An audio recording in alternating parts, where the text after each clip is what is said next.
This conference will now be recorded.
Okay, yeah. So, good morning, everyone. So, let's get started. So, in the previous class, we have seen the Docker file and we have seen few parameters how to write those. And let me explain in detail, like the official document itself regarding the Docker file.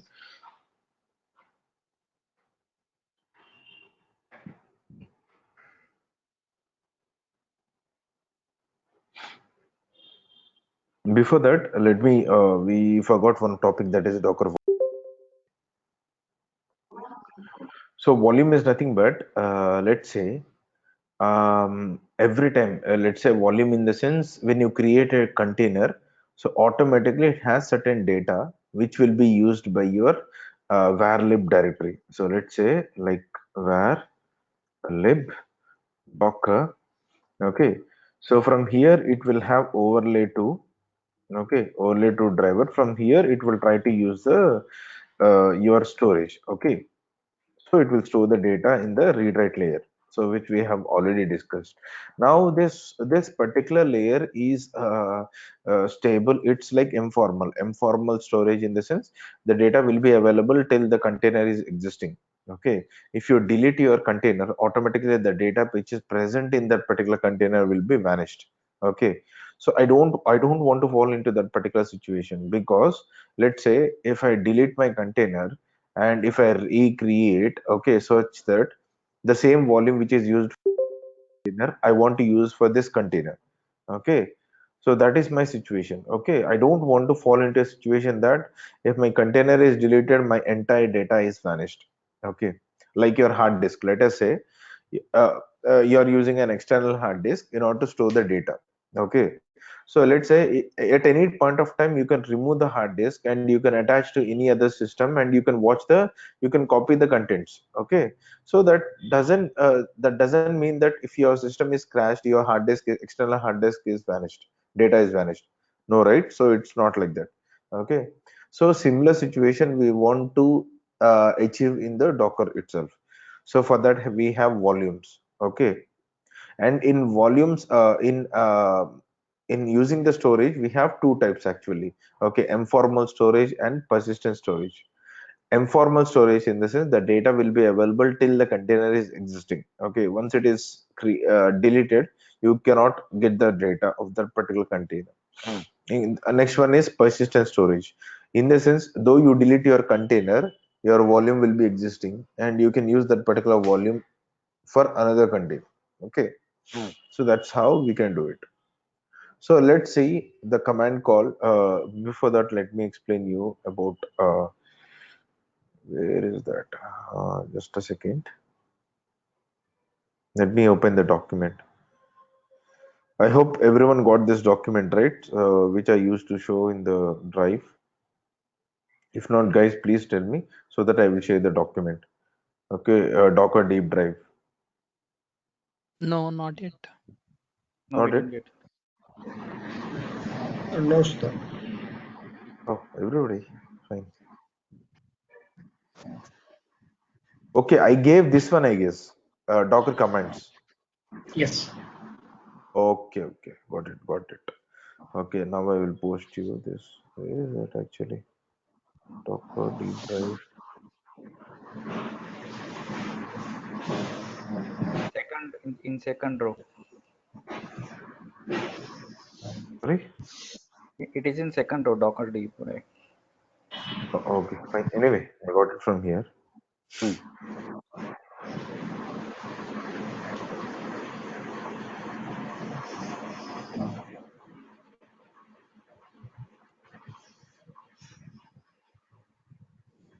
So this is the document which I have prepared actually. Okay.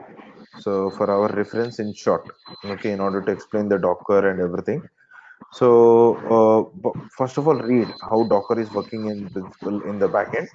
Okay. Next, this is basics. Okay.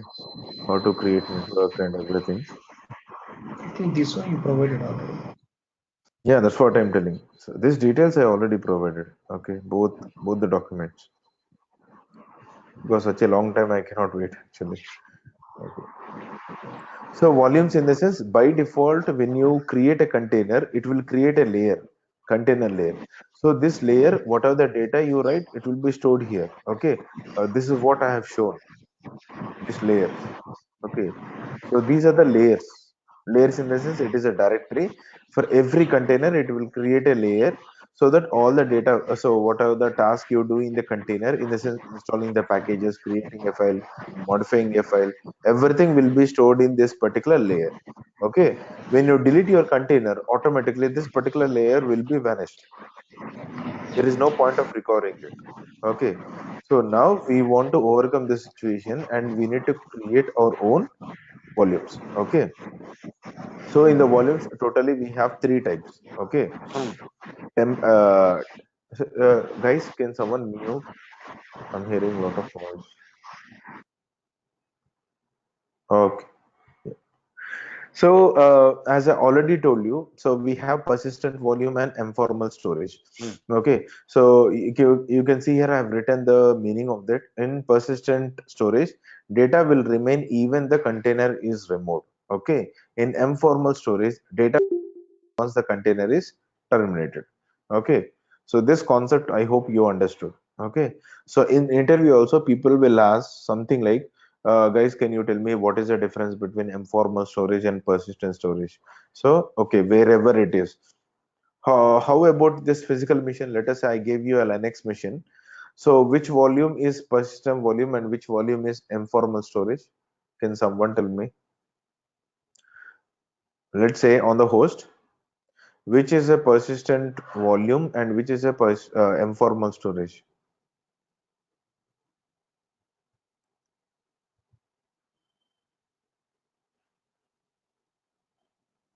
Which is the host machine is persistent and the VM is No. See, even see VM. If I The shut down and if I reboot my host machine, even I will be able to access my VM, right? So your data is present. It is not even vanished. See, if that is the case, no one would have used the VM concept, right? You understood the definition of persistent storage and informal storage, right? yes, yeah. Yeah, you can see here if someone wants to recall it, you can see at this particular point which I'm moving my cursor and tell me in the physical, let us say I gave you a physical machine where operating system is installed. Okay, now tell me which is a persistent storage and which is a informal storage.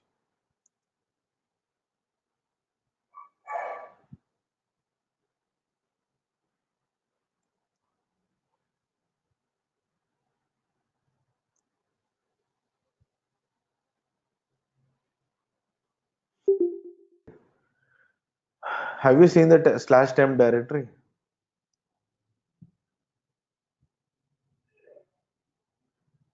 Hello? Yes. In the Linux operating system, we have a slash temp directory, right? That temp directory, have you seen ever after rebooting the server, will the data will be existing over there? No, the data will No. be wiped out, and even the RAM also. RAM is also called as an informal storage, where once you reboot your system or shut down your system, whatever the data is present in /temp directory or in the RAM, the entire data will be vanished, which is called as tempest. TempFS. TempFS is a temporary file system. Okay. Please share the document. Okay, I will share it once again today by end of the class. Okay. So TempFS in the sense the data which is mounted to your memory. Memory in the sense, always remember memory in the sense it is a RAM. Okay. So when you attach a RAM operating to your operating system, whatever it is, okay, so the data is present only for a temporary time. Once you reboot your system or if you shut down your system, the data which is present in that particular RAM or a temp directory will be vanished. Okay, that is called as temporary file system. So what about persistent storage in physical volume, physical server? That is nothing but your hard disk. Okay, so even if you reboot your server, the data is present, right? You can boot your operating system, you can see your files which you have created, everything you can see it. Okay, so that is called as persistent storage. Okay, so this concept we need to use in a containers. Okay, VMs we have seen how to use it, that is already there. Let's look into the containers. Okay, so by looking at this diagram, at least some of you can understand what is this exactly. Okay, so you can attach a RAM to the container, some amount of space to the container, which is called as TempFS mount. Okay, for a container, you can attach a temporary storage from the RAM, which is called as TempFS mount. Okay, if you want a permanent storage like persistent storage, there are two ways to create a volume. One is through volumes, okay, which will directly create a Docker area, which will create in Docker area. In the sense, there are two ways, I'll tell you.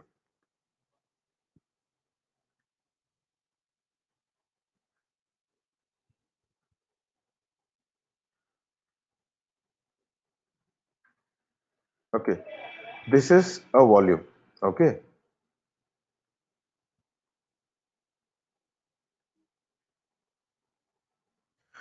this is a volume which is present for one of the server. Okay, for one of the server, it is maybe Jenkins, I guess. I'm not sure. Yeah, Jenkins it is. Okay, we have created a Jenkins container, right? For that container, it is using this particular volume. I'll tell you how it is created, everything, whatever it is done. Okay, so now what is volume? Let us see the volume first. Okay, so what is trying to say? Container is attached to the Docker area. So what is Docker area?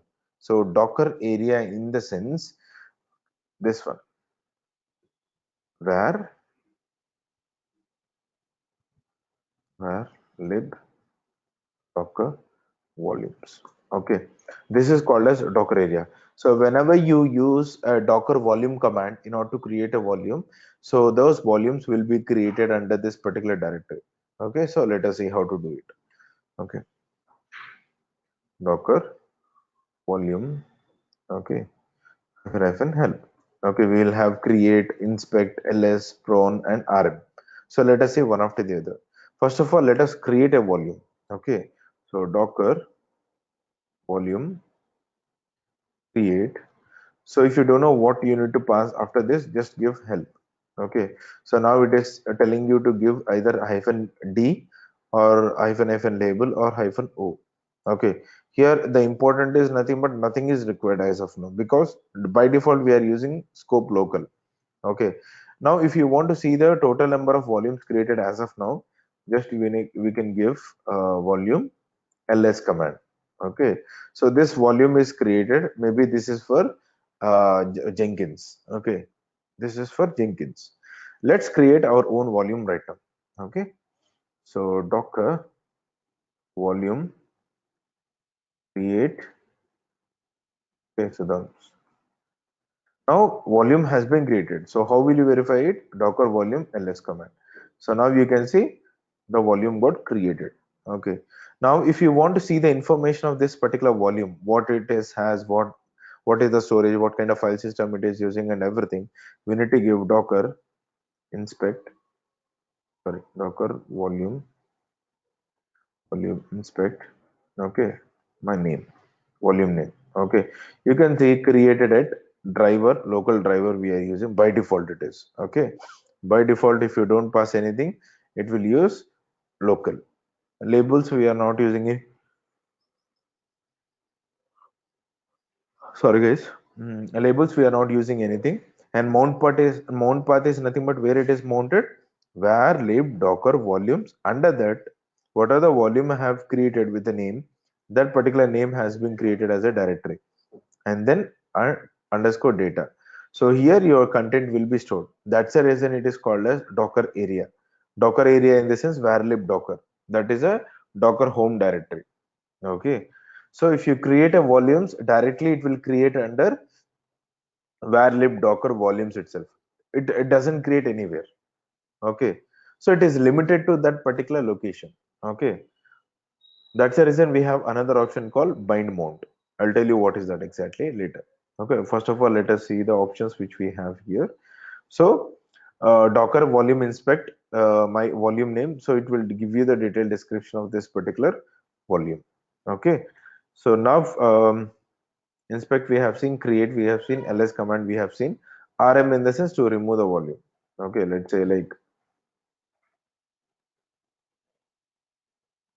be careful while removing the volume, in the sense like it should not be attached to any other container. Okay, that's how. And prone in the sense, if any one of the volume is not used by any one of the container, then it will remove automatically. Okay, so it will remove the ideal volumes which are not used by any one of the container in the docker engine. Okay, so that is all about prone. So first So of all, let's see, sounds let's like create here, once like again. when we create Sorry. the volume, right? So Ah, we created the volume, right, Sudhams? So yeah, yeah. how we so it's like uh, every container we create like takes this volume. No, no, no, no. You need to specify. See, while creating the container, you need to specify, do you want to, by default, if you don't specify anything, it will use this particular volumes. Okay, which volumes? The var lib docker overlay to. So in that particular scenario, it will create a volume. Okay, so if you don't specify it, let's see both the differences. Okay, now so the volume has been created, right? So if your container has to use this particular volume, you need to specify one particular parameter, that is hyphen hyphen mount or hyphen hyphen volume. There are two parameters. Okay, so any one of the parameter you can use. So let's see it actually. So this is the volume which I have created. Okay, so then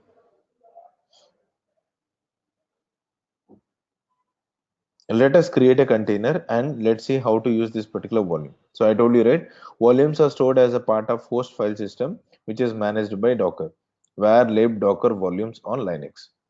Non-docker process should not be modify the part of the file system. Volumes are the best way to persistent data in docker. Okay, a given volume can be mounted with multiple containers simultaneously. Let us say if you have created a volume, automatically it can be mounted to multiple containers. Okay, so this is a kind of NFS file system we have, or active directory, which we not active directory, network file system which we use in Windows as well as in Linux, right? So similar concept. Okay,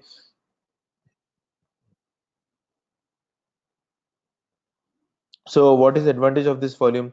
Even though your container has been deleted, still you can access your volume. Okay, it is not deleted unless you use a command called docker volume rm command. Till you don't use that particular command, your volume is existing. Okay, it is not a deleted. Okay, now the next one is bound mounts. Bind mounts are nothing but may be stored anywhere in the host system. It means, let's say I don't want to use the volume which is present under, let's say I want to attach a volume called var. Let me create one directory, then you will understand. Okay, okay. So this is a directory which I want to mount it to my container, so that whatever the data I write in this particular directory should be available in the container. So then Docker volume doesn't create under this particular directory, right? It is not possible. So then we have another option called mount, bind mounts. Okay, for that it is not required to create anything, just create a directory, that's it, and pass this particular directory in the -v option or -mount option. Okay, while creating the container itself. Okay, but volume, when you execute docker volume create command, by default it will create under var lib docker volumes. Okay, it will create under that particular directory only. It doesn't create anywhere. Okay, that is a major difference we have. Okay. So Sudham, Yeah. so when we speak about data here, it would contain only the source code or whatever data we copy to the container, or Source code in the sense, see, in the directory, whatever the code you place, that will be available in the container. It's not about source code. Anything, yeah, even a anything we normal copy to files. the anything we copy to the container, only that data would be saved, Yeah, yeah. or Only that particular data. See, whichever directory you are saving, right? Where lib Mhm. Sudham's directory, only the Sudham's directory related information will be available to my container, nothing else. Okay. So it will be, this particular directory will be mounted to my containers anywhere, wherever you want, you can mount it. So what is advantage of this? Every time it is not required to copy the files to my container.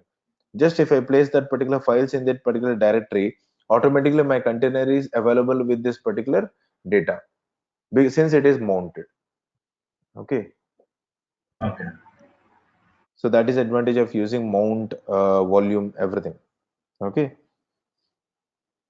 So non-Docker process of the Docker host or the Docker containers can modify that. That is not required. It doesn't explain anything much. So to be simple, bind mounts in the sense any directory you can mount it to your container. Okay. Volume in the sense you can mount only a specific directory to your container. That's it. To be short.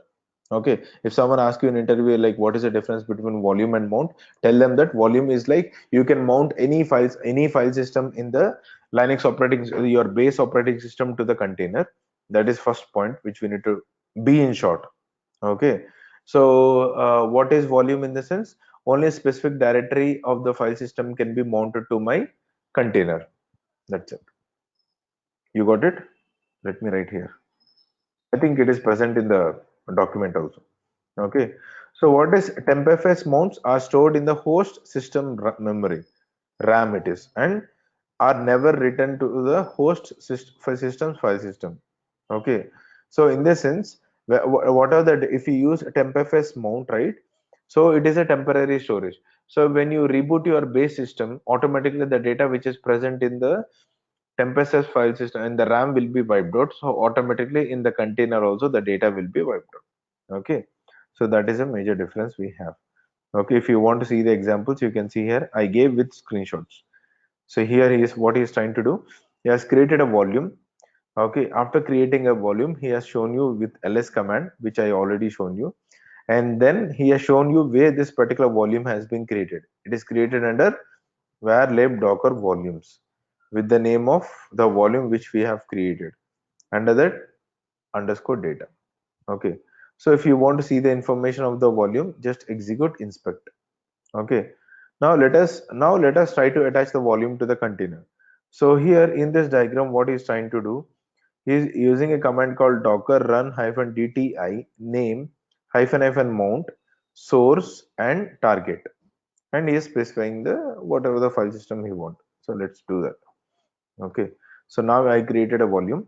So So Sudham's like in where yes, like he didn't attach volume, right? He mounted.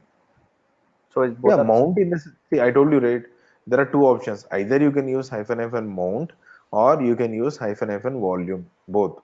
Why they have given two options in the sense to differentiate, just to use specific to -mount you can use for only for mount kind of volumes.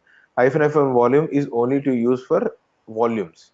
Okay, just to differentiate that they have used it, but you can use both of them for volumes and mounts, both. Okay, That doesn't make any difference. I will show you that also. Okay. See, I created a volume, but I'm using -hyphen mount. Okay, that doesn't give any difference to me. Okay, so it will execute. So let's see first. Okay. So if we have to actually mount, like if so, like I didn't get that. Like when you did, like you created a directory, right? Say directory in the sense, in the my base machine where the Docker is installed, I have created one directory using Docker volume command. So when I use that particular command, it will create a directory with that particular name of the volume under a default location. That is var lib docker volume, and under that it will create with your name which you have specified while creating a volume. Okay, that is a directory. So whatever the data you place there, that will be available to your container. How it is possible? Only when you mount your that particular directory to the volume to the container. Okay, so while creating the container itself, so that is what we are trying to do right now. Okay, with the mount option. Okay, so to mount and to for creating volume, both of them we have to create a volume. No, see, yeah, so you need to create a volume. So first let us see the first method of creating a volume, and we'll see how you will attach this particular volume to the container. Okay, later on we'll see what is mount. I'm talking about volume right now. Don't forget about the option which you are using, -f and mount option. Okay, that is one of the method to attach the volume to your container. Okay, so Docker run -dti. Okay, you can give some name. Okay,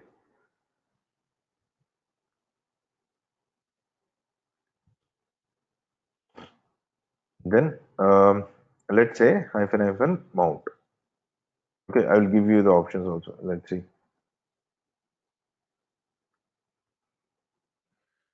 See, where is it? Yeah, we have -hyphen mount. Attach the file system mount to the container. In the sense, it can be used specific to your mount file systems. See this one for this thing. When you want to use a file system mount to your container, specific to that, or you can use for volumes also. If you want to use specific to volumes, you can go for this -fnv bind mount a volume. In the sense, this particular structure. If you want to use a tempfs, see, for tempfs we have a separate tempfs file system option.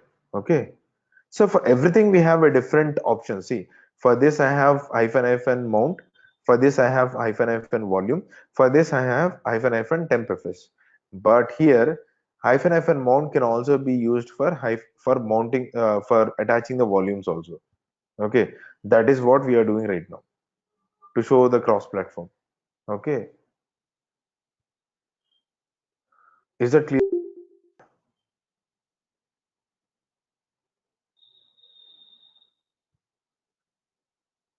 Okay, so -hyphen mount source in the sense, what is a volume name which you want to attach. You can see here, this is what mentioned. Source is nothing but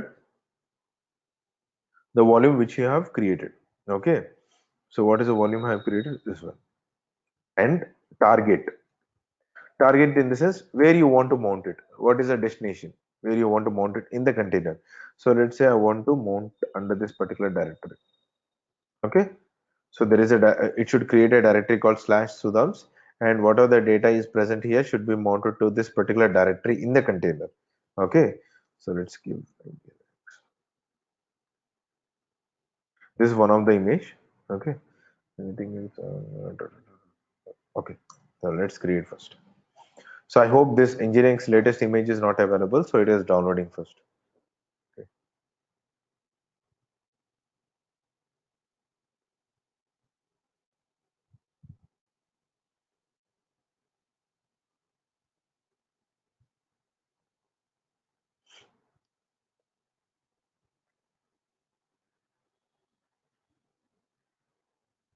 Okay. Now the container got created. So Docker, you can see the container got created and it is running in the background. Okay, you can see here by default 80 port is exposed because they have written in the Docker file. Maybe they have written exposed 80. So that's the reason by default it is exposed. But it is not binded to any one of the port in the base machine. Okay, that we need to remember. So yeah, now we need to check the volumes. Okay, so now this volume var lib docker volumes. Okay, so that's okay. This particular directory is mounted to my container where it is in the where it is mounted in the container slash sudams. So let us log into the container first. So docker exec hyphen ti volume is my container name and then bash. Okay, so here what is it slash, you can see here it is mounted, so directory is available, right? So directory is available. Okay, so let's create some files under this. Okay, touch, let's say slash sudams. I will create some files. Okay, so now if I use slash sudams, you can see these files are created. So if I exit from this, let's use control PQ. Okay, if I exit from this and if I look at the directory, okay, here it should have the files. See, previously it is empty. Okay, so previously it is empty because none of the data we have written, sorry, we have not written any data over there. So that's the reason I just logged into the container and seen that okay, slash sudams directory has been created. Okay, so it is perfect. One particular test is completed. What is the next test? Whatever the data I write here should be available to my base machine like var lib docker volume sudams and slash sudams. Okay, so it is available. Okay, now I will create another container and see what will happen. I'll give some name like test. Now this proof is done, right? In the sense it would have thrown error saying that this volume is already attached to one of the container, but it has not thrown any error in the sense you can attach this particular volumes to multiple containers. Okay, it's a network file system type. Okay, so now if you log into this container now, docker exec hyphen ti. Okay, so the container name is test. Okay, bash. Now, if you go to the slash sudams directory, directly you need to see the files. You can say directory is created. You can see the files. Did I created anything? Nothing. Automatically, the data which is present in the particular directory, var lib, docker, volume, and that particular sudams directory, the data is same available for the next container also. Is that clear? Or do you have any questions here? So that I can go to the next experiment. Yeah, clear. Yeah, fine. So what is the next experiment we need to do? Third one. It's like even though you delete your container, the volume should not be wiped out. That is what we have seen, right? So let's see the experimental thing. So let's delete the volume containers which we have created right now. So docker rm, okay, and the container ID. Or you can, what it is trying to say, first you need to stop the container and then delete it. If you want to remove forcefully, you can give -f. Okay,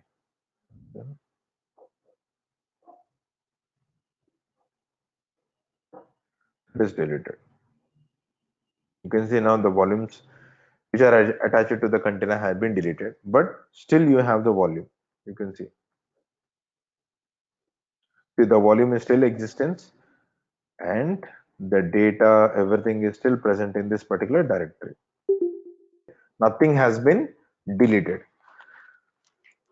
Done, right? So the entire proof of concept we have done for the volumes. Okay, so volume is created and it is attached to the container, and we have created some data which is already reflected to your mount path.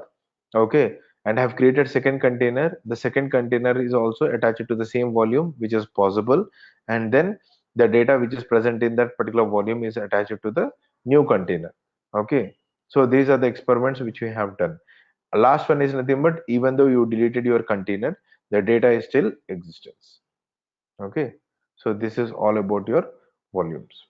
Do you have any questions so that I can clarify and I can move on to mount?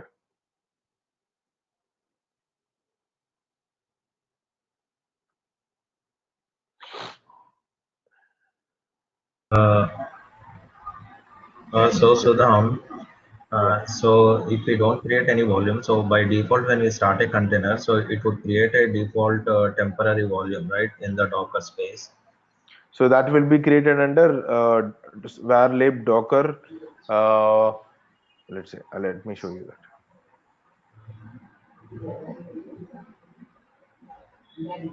There is a concept called containers. Okay. Let's say you take any one of the container. So here you can see the mounts. Okay. So this one particular mount will be there. Not only this,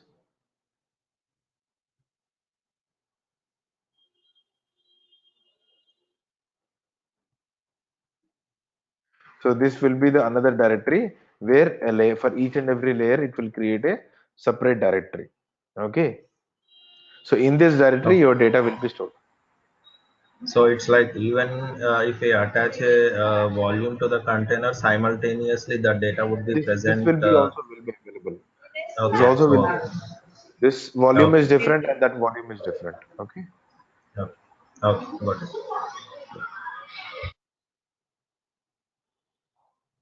Okay.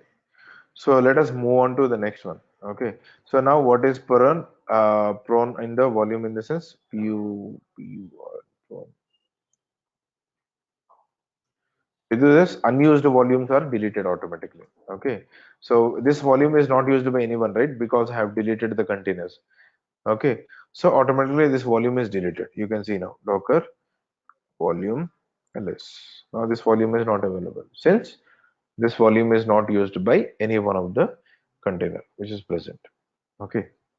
So this experiment is clear, the entire experiment of related to volume. If you want to see the official document, search for Docker volumes, so which will help you a lot. Same things, I have gathered the information I have written here. Okay. Have written in my own language in short so that you people can understand. Okay, so the same diagram I have copy pasted there, but I have not written these much of content. Okay, which is useful that I have written. So I told you, right? Choose the option -v or -fn mount, which is clearly mentioned here. These are the flags. Flag in the sense options. Okay. Either you can use -fn mount or -fn volume. Any one of the things you can use. Okay. So this they have mentioned. And let's see another topic that is nothing but let's create a volume once again.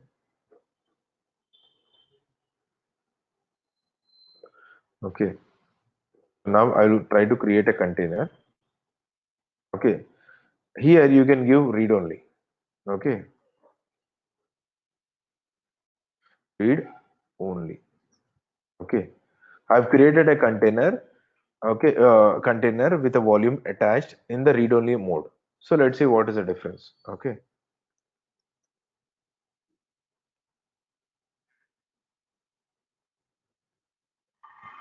I'm trying to log into the container. Now let's go to Sudham's directory. Nothing is available. So let's try to create some files. What it is trying to say, touch cannot use touch command because it is a read only file system. You can read the data but you cannot write the data. Okay, that is called as read only. By default, if you don't pass anything, it is read write option. Okay, now you understood this one also, right? So let's log out from this and let's try to create files under this. Var lib docker volumes comes data. Okay, now let's try to create here. You can create here. Okay, but you cannot the container, the person who is trying to log into the container, he cannot create it. Okay, from the base machine I can create, so it will be visible to my container, but in the container I cannot create a files and directories. Okay, so read option is not available. If I try to log in once again, you can see the file. Okay, let's say if I try to remove the file,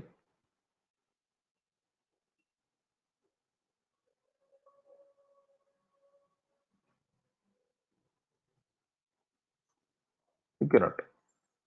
Okay. So this is called as read-only mount. I hope this is also covered.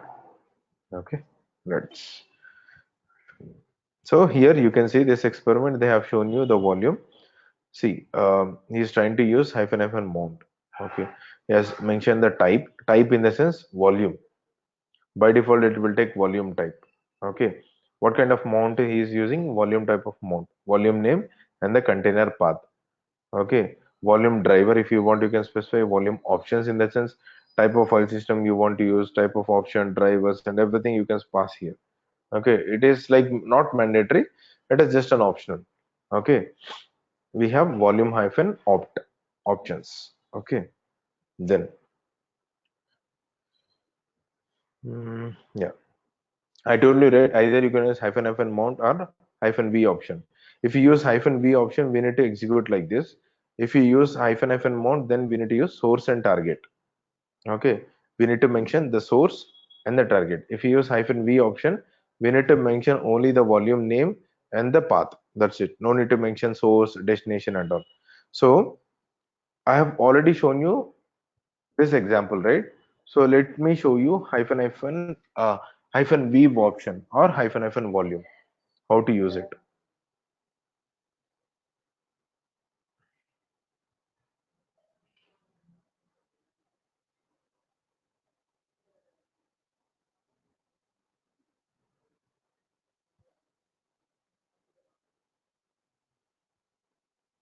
I need to rename it.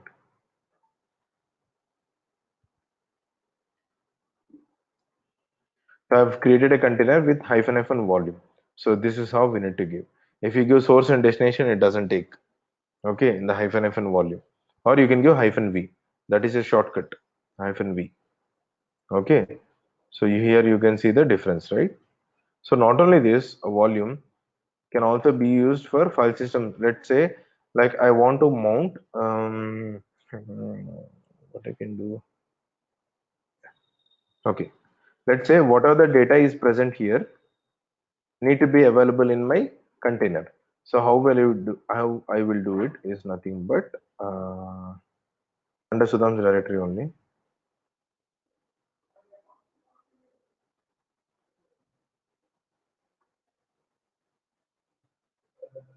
Okay.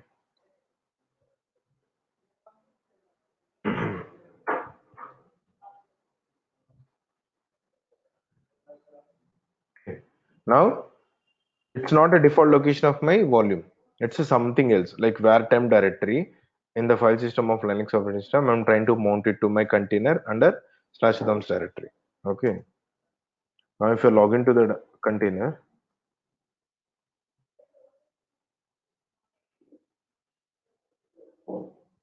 okay, if I try to use Sudham's slash Sudham's, you can see whatever the data is present here is available in the container also. Okay. I hope you got it now. Okay. So here we have to give the destination before and the source later. No, no, no. Source Yeah. is not, this is the source in the sense the physical machine path and the container path. So always source and destination will be base machine path and the container path. Like this. In this Okay. example he has shown, right? Okay. Volume name and then container path. Destination is nothing but. In this we haven't created a volume, right? So directly we gave Yeah. the mount Yeah, path. directly I gave the path of where temp directory which I want to mount it to my container. So I told you right already there is a difference between volume and mount. Okay, that is what I have done. Mount in the sense you can mount any one of the file system in the sense directory of the Linux base machine to my container. If you want to mount a specific directory which you created through volume docker volume command, that if you want to mount it to your container, for that we need to use hyphen v. Okay. Okay, got you. Okay, that's all. So this is what we have done. So read only volumes in the sense you can give for hyphen v. How will you pass a read only colon? So here you need to give like this. while creating a container. Here we need to give colon read only. Read only in the sense RO. Read write in the sense RW. By default it is RW, so no need to give it. Okay.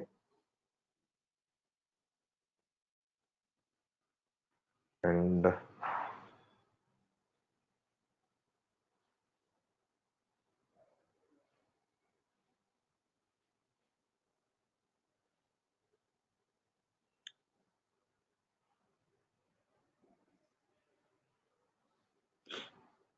that is what we have. I think it is covered most. If you want to look at storage drivers, tempfs mount, bind mounts and all, you can look into that specific option. Okay, like memory in the sense hyphen tempfs, or you can use hyphen mount option. Okay, any one of the option you can use for tempfs. In the hyphen mount itself, type you need to mention tempfs. If you specify volume, it will use as a volume. For tempfs, there will be no source and destination. It will be only destination. By default, it will use from RAM, right? Physical RAM. The amount of the see your RAM will be attached to your destination. Okay, in the container. Okay, so there is no need to specify the source when you are using -fn mount. So or else directly we have a -fn tempfs. Just you need to specify the path of the container. That's it. Okay. Anything else from my end? That's it. Okay. So these are the volumes and their drivers which we have. Okay. Volume is one driver, bind is one driver, and tempfs is one driver which we have. Okay. So this is all about storage concept in the Docker. Okay. Same concept we'll use in Kubernetes also, but it will be a bit change. Okay. We have slight changes in the volumes. Okay. So if you want, you can read this document from here. So read from here, from storage overview.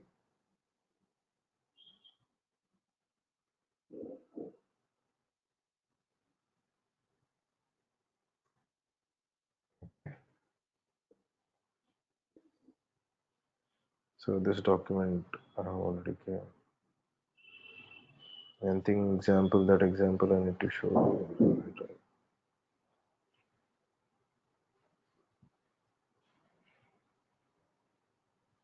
So in the Docker file, how many options we have? From maintainer, run, cmd, env, add, copy, workdir, entry point, label, volumes, and users. So these many things we have in the and what is the other thing we have? Expose, expose, expose also. I forgot to give here. Okay, so expose. So from in the sense, if you want to pull the base image, we need to give from. Maintainer in the sense it's an optional, but we can give it. Okay, so so maintainer in the sense who wants to maintain the who is maintaining this particular Docker file. So that particular person details can be given here. Run in the sense if you want to execute some commands or something, we can give run. CMD in the sense this will be the first command which will be executed when you create a container. Okay, env in the sense if you want to pass some environment variables,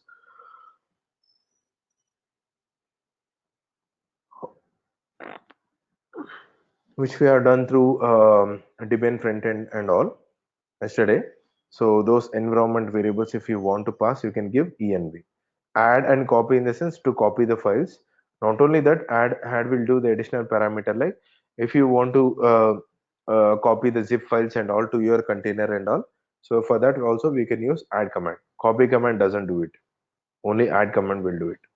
And work dir in the sense if you want to move to a certain directory before going to the next step, then we can use work dir and that particular path. Entry point is also same thing, which is used in the combination of CMD. Labels in the sense, if you want to attach a alternative name to any one of thing, then we need to use labels. Volumes are nothing but same thing, which is the volume used. Okay. User in the sense, if you want to run that particular container with a specific user, then we need to use a concept called user. And then expose. Expose is nothing but to expose a port in the container. Okay, not it is not port binding, it is just exposing one of the port which is present in the container. Okay, so that is all about it. So here I have given some example. So this is Nginx related Docker file which I have created. So what I have done, how to install Nginx? First of all, we need to pull the Ubuntu image. After that, I have given my details and then run command like aptf and get update. After that, I have installed Nginx and then I copied one of the index.html file to my container and then I used it as an entry point. So let's give this.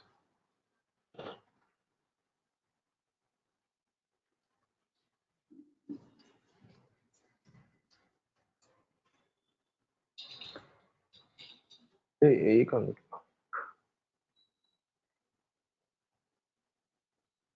happened to this? Okay.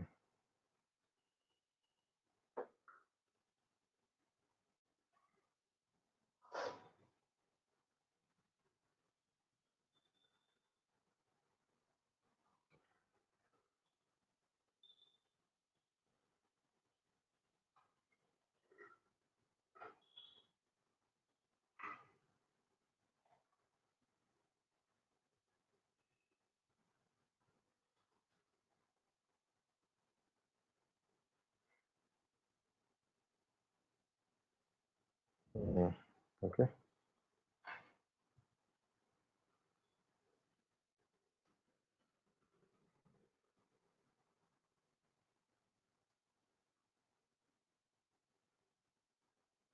I've written my name, Docker build -d,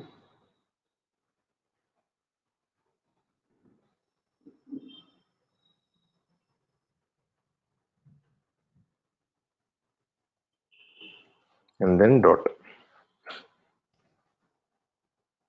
First, it will search for Ubuntu image. If it is already available, then it will go to the next step. So totally, how many steps we have? Let us see. So if we have Maybe multiple five. Docker files, like where do we usually store these Docker files? It's up to you. You can store anywhere, right? So Docker files can be stored in any other location, wherever you want, and you need to specify the path. So that path you need to specify using an option called -f. See, those are, for that we use an Artifactory where you will store all the images, or you can use a GitHub or some any other thing to store the image. So we store the Docker files or the images? Images and Docker files, both they will try to store it. In our company, we are trying to store the Docker files as well as images. If images are wiped out, right, or some unfortunately the images got deleted, so we have a Docker file where we can build the images once again. You understood, right? Yeah. So sometime later, can you show like the like how the application, the complete like life cycle, how it works? Life cycle in the sense like So how we actually use, like if we want to run an application, right? So yeah, Mhm. like the prerequisites, do they run everything like they do it in only single Docker file, or they prerequisites like Single Docker file. They don't stretch into multiple Docker files. See, application deployment in the sense, whatever the application you want to develop, let us say, that particular application related information will be available only in one Docker file. If you have two, three multiple applications that need to be developed in your project, so obviously for every application they will create a different Docker file. Okay, I'll show you that Docker images. So here the image got created. You can see here this is the image. So let's try to create a container right now. So Docker run -dti. I need to give -p port forwarding. I just want to use 8182:80. Okay, that is okay. Anything else? -dti.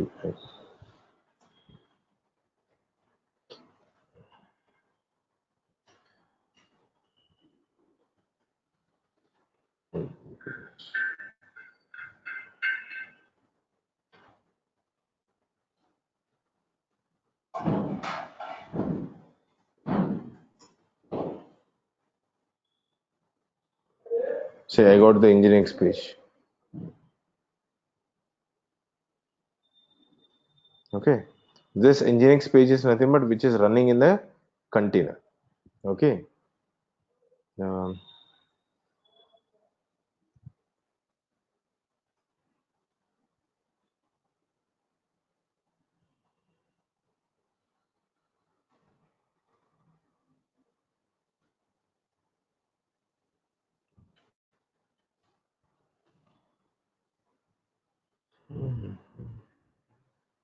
okay. So this is the Nginx page which is running in the container that we have created from the this particular. See, I have built an image using a Docker file. Automatically, I created a container, and after that, I could see that I am able to access my Nginx page. Okay, with 8182 port number, which is port forwarded. Okay, So Sudham, what if I use capital P for port forwarding? capital Capital P. capital P, not okay, hyphen capital P in the sense it will Yeah. take a random port, not a specific port. It will take a random port and it will mount it to your exposed instance. Okay. If you want a specific port that need to be port forwarded to one particular port number, then we need to use hyphen P, small p. Hyphen capital P in the sense it will take a random port which is present in the Docker machine. Okay, Docker engine. Random port in the sense Okay. it will take from 32,000 after 32,000. Okay. So After then 32,000 I and before 65,000. Okay, in between them. okay. So then I also have to change the default port in the Nginx also, right? No, no, To nothing is not required. necessary. Not Okay. necessary. That's the reason we are exposing the port. Expose 80 in the Okay. sense already that port will be kept outside so that the any one of the port can be binded to your 80 port number. Okay, that's the reason we are Okay. writing expose. Okay. So tomorrow we will see the rest of the topics like hello. Yes, Sudham. Yeah. So tomorrow we'll see the rest of the topics. We have few things that I need to explain you the underlying architecture of your Docker, which I have not explained in the starting because you will be confused. So I need to explain the underlying architecture of the Docker. So what technologies they are using, what are the functionalities they are using in order to achieve this Docker technology and all. Then we will jump into the Docker Swarm. Okay. And then I need to discuss about Docker registry tomorrow. That is a 15 minutes topic. That is nothing much more. Okay.